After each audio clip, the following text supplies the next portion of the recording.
ভারত পাকিস্তানের মধ্যে যুদ্ধের উত্তেজনা, যে বার্তা দিলেন জাতিসংঘ মহাসচিব। জানাবো বিএনপি নেতাকর্মীদের যেভাবে কর্মসংস্থান হতে পারে। গাজায় নিহত আরও ৬০ ফিলিস্তিনি, মারা গেলেন একই পরিবারের ১২ সদস্য। এবং সর্বশেষ জানাবো গ্রেপ্তারকৃত শ্রমিকদের মুক্তির দাবি গার্মেন্টস শ্রমিক ফ্রন্টের। শুনছিলেন সংবাদ শিরোনাম, এবারে বিস্তারিত। ভারত পাকিস্তানের মধ্যে যুদ্ধের উত্তেজনা, যে বার্তা দিলেন জাতিসংঘ মহাসচিব। কাশ্মীরের পেহেলগামে ভয়াবহ হামলার পর পাল্টাপাল্টি পদক্ষেপে ভারত ও পাকিস্তানের মধ্যে তৈরি হওয়া উত্তেজনার মধ্যে চিরবৈরী দেশ দুটিকে সর্বোচ্চ ধৈর্য ধরার আহ্বান জানিয়েছেন জাতিসংঘ মহাসচিব অ্যান্তোনিও গুতেরেস। এসব বিষয় নিয়ে খুবই উদ্বেগ বলেও জানিয়েছেন তিনি। স্থানীয় সময় মধ্যরাতে অ্যান্তোনিও গুতেরেসের এ বার্তা দিয়েছেন। জাতিসংঘ মহাসচিবের মুখপাত্র স্টিফেন ডুজারিক বিষয়টি গণমাধ্যমকে নিশ্চিত করেছেন। স্টিফেন ডুজারিক জানান, প্রতিবেশী দেশ দুটির মধ্যে চলমান পরিস্থিতি নিয়ে জাতিসংঘ মহাসচিব খুবই উদ্বিগ্ন। সার্বিক পরিস্থিতিতে খুব নিবিড়ভাবে পর্যবেক্ষণ রাখছেন তিনি। জাতিসংঘের পক্ষ থেকে ভারত ও পাকিস্তানকে সর্বোচ্চ ধৈর্য ধরার আহ্বান জানিয়ে জাতিসংঘ মহাসচিব বলেন, দ্রুততম সময়ের মধ্যে পাল্টাপাল্টি বেশ কিছু পদক্ষেপের ফলে দুই দেশের মধ্যে সম্পর্কে ব্যাপক উত্তেজনা তৈরি হয়েছে। পরিস্থিতি যাতে আরও অবনতির দিকে না যায়, এজন্য দেশ দুটিকে সর্বোচ্চ ধৈর্য ধরার অনুরোধ করেছেন তিনি বলেন, ভারত ও পাকিস্তানের মধ্যে যে কোনো সমস্যা অর্থবহ আলোচনা ও পারস্পরিক সম্পৃক্ততার মাধ্যমে শান্তিপূর্ণভাবে সমাধান করা সম্ভব বলে আমরা আশাবাদী এবং এটাই হওয়া উচিত। বিএনপির নেতাকর্মীদের যেভাবে কর্মসংস্থান হতে পারে। রাজনৈতিক দলের নেতাকর্মীদের বিরুদ্ধে চাঁদাবাজি, অবৈধ দখলবাজির অভিযোগ নতুন কিছু নয়। বাংলাদেশের রাজনৈতিক দলের নেতাকর্মীদের বিরুদ্ধে এই অভিযোগ অনেক দিনের। এসব কাজে কোনো দলের নেতাকর্মী কম জড়ায়, কোনো দলের বেশি জড়ায়। কোনো দলের নেতাকর্মী প্রকাশ্যে এবং জোর জবরদস্তি করে, কোনো দলের নেতাকর্মী গোপনে করে। রাজনৈতিক দলগুলোর মধ্যে পালাক্রমে বড় দুই দল বিএনপি ও সদ্য পতিত আওয়ামী লীগ ক্ষমতায় এসেছে। ফলে যে দল যখন ক্ষমতা এসেছে সে দলের এক শ্রেণীর নেতাকর্মীর বিরুদ্ধে এ অভিযোগ উঠেছে। ফ্যাসিস্ট দল আওয়ামী লীগের ১.৫ দশকের শাসনামলে তার নেতাকর্মীর চাঁদাবাজি, অবৈধ দখলের মহোৎসব চলেছে। সাধারণ মানুষের জীবন অতিষ্ঠ করে তুলেছিল তারা। এর সাথে পুলিশের একটি শ্রেণীও জড়িয়ে পড়েছিল। আওয়ামী লীগ এর কোনো প্রতিকার করেনি, বরং প্রশ্রয় দিয়েছে। তার ভাবখানা এমন ছিল, দেশ আমাদের, আমরাই লুটেপুটে খাবো, কার কি বলার আছে। ফলে দলটির ইউনিয়ন পর্যায়ের অনেক নেতাকর্মী যারা একসময় ছেঁড়া স্যান্ডেল ও ময়লা জামা কাপড় পরতো, তারা কয়েক বছরের মধ্যে কোটিপতি হয়ে গেছে। ফ্যাসিস্ট হাসিনাও পতনের কয়েক মাস আগে সংবাদ সম্মেলনে বলেছিলেন, তার অফিসের পিয়নও ৪০০ কোটি টাকার মালিক হয়ে গেছে। এ থেকে বোঝা যায় তার শাসনামলে কি হারে লুটপাট, চাঁদাবাজি ও অবৈধ দখলদারিত্ব হয়েছে। গণঅভ্যুত্থানে তার পতন ও পালিয়ে যাওয়ার পর এখন অভিযোগ উঠেছে বিএনপির এক শ্রেণীর নেতাকর্মীর বিরুদ্ধে। এ নিয়ে দলটি কম সমালোচনার মুখোমুখি হচ্ছে না, সোশ্যাল মিডিয়ায় তুলে ধরা হচ্ছে।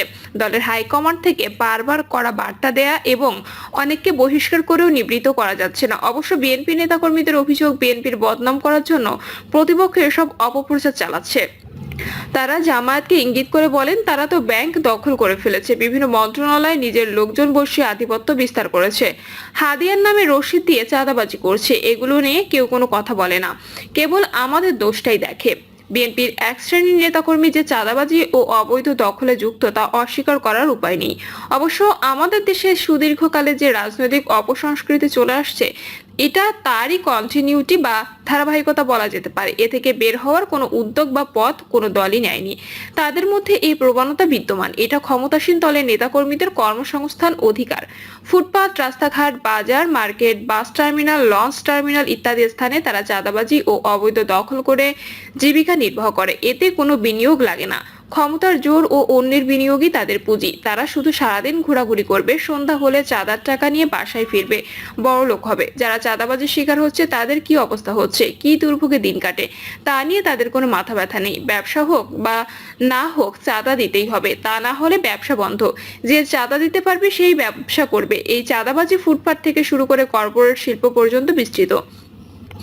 দল থেকেও তাদের প্রশ্রয় দেওয়া হয়। বেশি অভিযোগ উঠলে আদরের ধমক দিয়ে বলা হয়, এসব করা যাবে না, ফ্যাসিস্ট শেখ হাসিনার সময় এমন আদরের ধমক অহরহ শোনা গেছে। কত সহজে তিনি বলেছিলেন তার পিয়নও 400 কোটি টাকার মালিক হয়ে গেছে, অথচ এত টাকার মালিক সে কিভাবে হলো তার তদন্তের ব্যবস্থা করেননি, বরং ওই পিয়ন দেশের বাইরে চলে যেতে সক্ষম হন। অধিকাংশ রাজনৈতিক দলের প্রচ্ছন্ন মনোভাব থাকে নেতাকর্মীদের চাঁদাবাজি ও দখলদারিতে সুযোগ না দিলে দলে তাদের ধরে রাখা যাবে না, তারা চলবে কিভাবে। তাদের এই মানসিকতার কারণেই এসব অপকর্ম যুগের পর যুগ চলে আসছে। অথচ তারা দলের নেতাকর্মীদের কিভাবে কর্মসংস্থানের ব্যবস্থা করা যায়, বৈধ পথে আয়ের উৎস সৃষ্টি করা যায় এ চিন্তা করে না।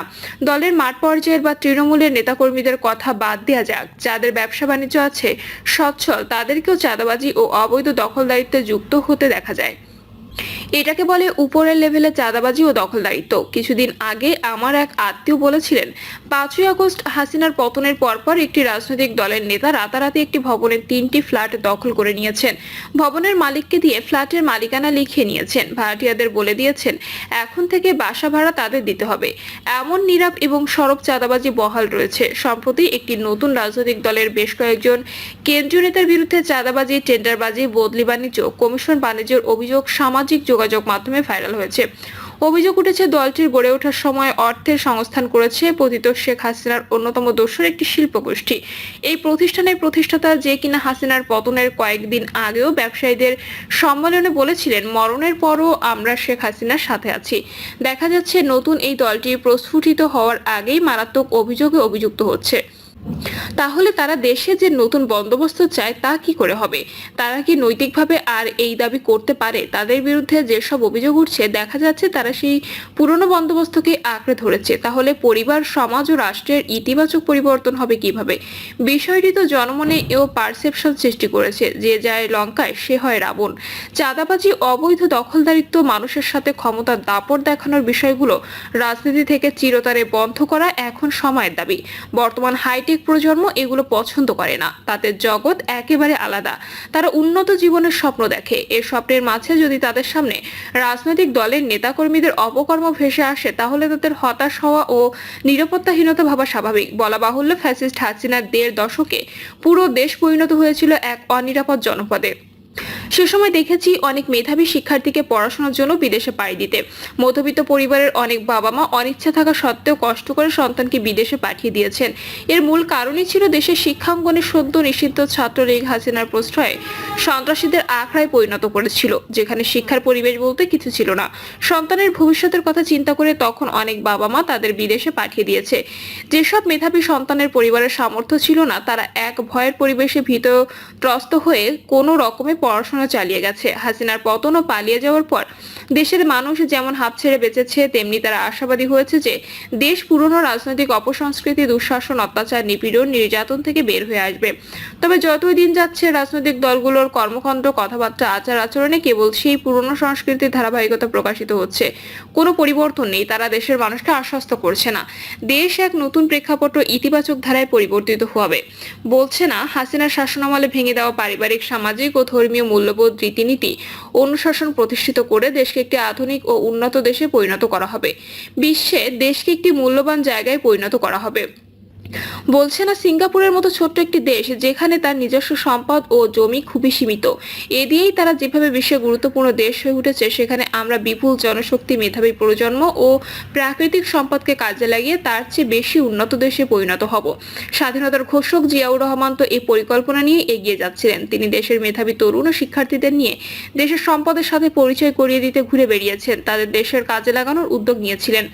ভিন্ন মত ও পথের হলেও দেশের অভিভাবক হিসেবে তাদেরকে দেশ গঠনের কাজে দায়িত্ব দিয়েছিলেন। দেশকে আধুনিক ও উন্নত করার জন্য রাজনীতি এবং অর্থনীতি তৈরি তিনি মেধাবীদের টেনে এনেছিলেন। কৃষির উৎপাদন বৃদ্ধিতে সবুজ বিপ্লব কর্মসূচি নিয়েছিলেন। খালকাটা কর্মসূচিতে দেশের তরুণ সমাজকে কাজে লাগিয়েছেন। এর মাধ্যমে তিনি তরুণদের আত্মনির্ভরশীল হওয়ার দিক নির্দেশ দিয়েছিলেন। সে সময় তো চাঁদাবাজি, দখলবাজি ছিল না। তিনি কর্মসংস্থানের জন্য গার্মেন্ট খাত সৃষ্টি করেছেন। তরুণদের বিদেশে পাঠিয়ে তাদের জীবন বদল ও দেশের অর্থনীতিকে সবল করার জন্য জনশক্তি রপ্তানি শুরু করেছিলেন। আজ গার্মেন্ট ও জনশক্তি রপ্তানি দেশের অর্থনীতি ও কর্মসংস্থানের অন্যতম দুই স্তম্ভ। বেকার তরুণদের বিপথে যাওয়ার পথ বন্ধ করতে তিনি কর্মসংস্থানের খাত সৃষ্টি করে তাদের উদ্বুদ্ধ করেছিলেন। তখন তরুণদের মধ্যে এই রব সৃষ্টি করে দিয়েছিলেন, বিদেশ যামু টাকা দেন, দুবাই যামু টাকা দেন। দেশের তরুণদের কিভাবে কর্মসংস্থান করা যায় তার খাত জিয়াউর জিয়াউর রহমান সৃষ্টি করে দেখিয়েছেন। তাদের অবৈধ পথে চাঁদাবাজি দখলবাজি করার প্রয়োজন নেই। গাজায় নিহত আরও 60 ফিলিস্তিনি, মারা গেলেন একই পরিবারের 12 সদস্য। ফিলিস্তিনের অবরুদ্ধ গাজা ভূখণ্ডে ইসরায়েলি হামলায় একদিনে কমপক্ষে আরও 60 জনের বেশি ফিলিস্তিনি নিহত হয়েছেন। আহত হয়েছেন আরও 1.5 শতাধিক। এতে করে অবরুদ্ধ এই উপত্যকাটিতে নিহতের মোট সংখ্যা 51,350 ছাড়িয়ে গেছে। এদিকে গাজায় এই দিনের হামলায় একই পরিবারের 12 সদস্য নিহত হয়েছেন। এই তথ্য জানিয়েছে সংবাদ মাধ্যম আল জাজিরা। সংবাদ মাধ্যমটি বলছে, বৃহস্পতিবার ভোর থেকে গাজায় 60 জনেরও বেশি লোক নিহত হওয়ার খবর পাওয়া গেছে এবং গভীর রাত ও শুক্রবার ভোরেও ফিলিস্তিনি ভূখণ্ডে ইসরায়েলের হামলা চললে এবং এতে করে হতাহতের সংখ্যা বেড়েই চলেছে। ফিলিস্তিনি সিভিল ডিফেন্স এবং চিকিৎসকরা জানিয়েছেন, ইসরায়েলি হামলায় উত্তর গাজার জাবালিয়ায় একই পরিবারের 12 জন নিহত হয়েছেন। পৃথক প্রতিবেদনের বার্তা সংস্থা আনাদোলু বলছে, গাজা উপত্যকায় 2023 সালের অক্টোবর থেকে ইসরায়েলের গণহত্যামূলক আগ্রাসনে ভূখণ্ডটিতে মোট মৃতের সংখ্যা বেড়ে 51,355 জনে পৌঁছেছে বলে গাজার স্বাস্থ্য মন্ত্রণালয় জানিয়েছে। মন্ত্রণালয়ের এক বিবৃতিতে বলা হয়েছে, ইসরায়েলি আক্রমণে আহত হওয়া আরও 152 জনকে গাজার বিভিন্ন হাসপাতালে নেওয়া হয়েছে। এর ফলে সংখ্যাতে শুরু থেকে আহতের সংখ্যা বেড়ে 1,17,248 জনে পৌঁছেছে। অনেক মানুষ এখনো ধ্বংসস্তূপের নিচে এবং রাস্তায় পড়ে থাকলেও উদ্ধারকারীরা তাদের কাছে পৌঁছাতে পারেননি। প্রিয় দর্শক, এই ছিল এখনকার সর্বশেষ সংবাদ। আপডেট সব সংবাদ পেতে চ্যানেলটি সাবস্ক্রাইব করে বেল আইকনটি ক্লিক করে রাখুন।